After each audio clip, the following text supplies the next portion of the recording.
Hello, my name is April Rovero, and I'm the founder and the executive director of the National Coalition Against Prescription Drug Abuse. And in this video, I'd like to talk to you about risk factors and red flags that are specific to prescription drugs, but really can apply to pretty much any substances out there that could be abused by our young people. So first of all, in the case of risk factors, the family history of addiction is one of the most prevalent of those factors. It's really important to take a look and kind of examine your own family. Who in your family, whether it's mom, dad, sisters, brothers, uncles, aunts, whoever, has an addiction problem, and that could be to anything. It can be to tobacco, alcohol, or whatever. Take a look at that, and the more people you have in your family that has an addiction issue, the more and the closer they are to you genetically, the more likely, you or your children are going to have a problem. So that needs to be factored in as you have those conversations with them. Also, early first use, because the teen brain isn't completely developed until at least 25 years old, there is a real big impact on that brain as substances are being introduced into it. And so we need to be mindful of that and encourage our kids to delay the use of any substances as long as possible. We all kind of assume there's going to be some experimentation going on in high school, certainly college, but the longer we delay that, the better they will be. That is a risk factor. Also, we find that there are a lot of co-occurring issues. We can have people with addiction problems down the path that actually had a mental health issue. Perhaps they had depression issues, anxiety, they had bipolar problems.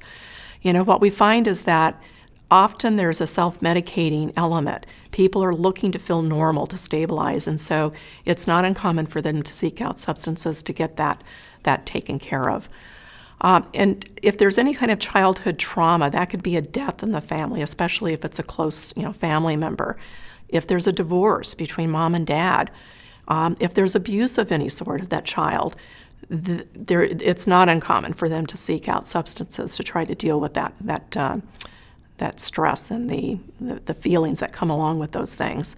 And if there's a difficult transition, let's just say that you're moving from California to Europe, and maybe there's a transition period there because of work-related changes or whatever. Those can be difficult transitions for students, and they may seek out substances as a result of their stress involved in that. I want to share red flags with you. What do you need to be alert for? First of all, I want you to trust your instincts. That gut feeling that you have, tune into it because often it is right on. Look for really noticeable changes and don't assume that, their strange behavior or changes in their behavior are just normal teen stuff. But you are indeed looking for those more notable changes in their friends or the eating habits, whatever the case may be. If you see physical signs like pinpoint or enlarged pupils, tune into those pupils because they can tell you a lot. That can be a sign of trouble, either with opioid abuse or stimulant abuse. And then, of course, if you see drug paraphernalia of any sort. The situation, if you see any of these signs, may not be dire, but it definitely needs to be addressed, and the earlier the better. To learn more, please tune in to the other segments of our prescription drug series.